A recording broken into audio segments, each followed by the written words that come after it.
Казакстан экинчи суперкомпьютерди кластерди ишке киргизүүнү пландаштырууда. Бул тууралуу президент Касым-Жомарт Токаев Digital Bright 2025 эл аралык форумунда билдирди. Бул пикир алмашуу аянтчасында глобалдык өзгөрүүлөр жана санариптик экономиканын келечеги тууралуу актуалдуу ойлор айтылып, маанилүү демилгелер көтөрүлөт. Азыр дүйнө жүзү жасалма интеллект дооруна кадам таштады. Алдыңкы технологиянын жогорку ылдамдыкта өнүгүшү саясатка, экономикага жана миллиарддаган адамдын жашоосуна түздөн-түз таасир этүүдө. Серепчилердин баалоосу боюнча жасалма интеллекттин өнүгүшүнө дүйнө жүзү боюнча $1 триллион ашык инвестиция салынган. Ал эми аталган тармактын дүйнөлүк экономикага кошо турган салымы жакынкы 10 жылдыкта $7 триллион чейин жетиши мүмкүн. Бүгүнкү күндө өлкө жасалма интеллект тынчтык максатта гана колдонулушу керек деп батыл түрдө билдирет.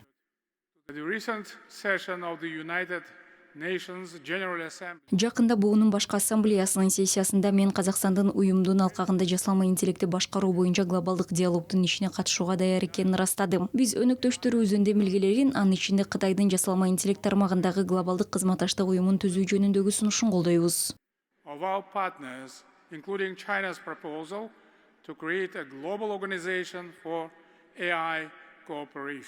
Азыркы учурда Казакстандын бирдиктүү санариптик экосистемасы түзүлүп жатат. Мунун алкагында өлкөдө жасалма интеллект жаатындагы изилдөө университетин ачуу, ошондой эле Алем Чекит Ай эл аралык борборун түзүү пландаштырылган. Бул багытта жасалма интеллект жана санариптик өнүгүү министрлиги санариптик жаңылануунун кыймылдаткыч күчүнө айланмакчы. Бүгүнкү күндө жасалма интеллектти пайдалануу үчүн укуктук базаны калыптандырууга өзгөчө көңүл бурулууда. Ошондуктан натыйжалуу санариптик кодексти иштеп чыгуу өтө маанилүү. Каждая новая государственная услуга должна создаваться изначально в цифровом формате.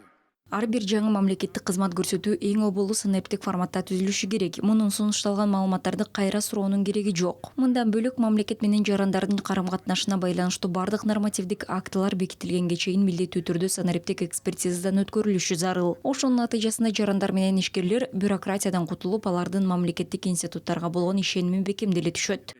От избыточной бюрократии укрепит их доверие к государственным институтам.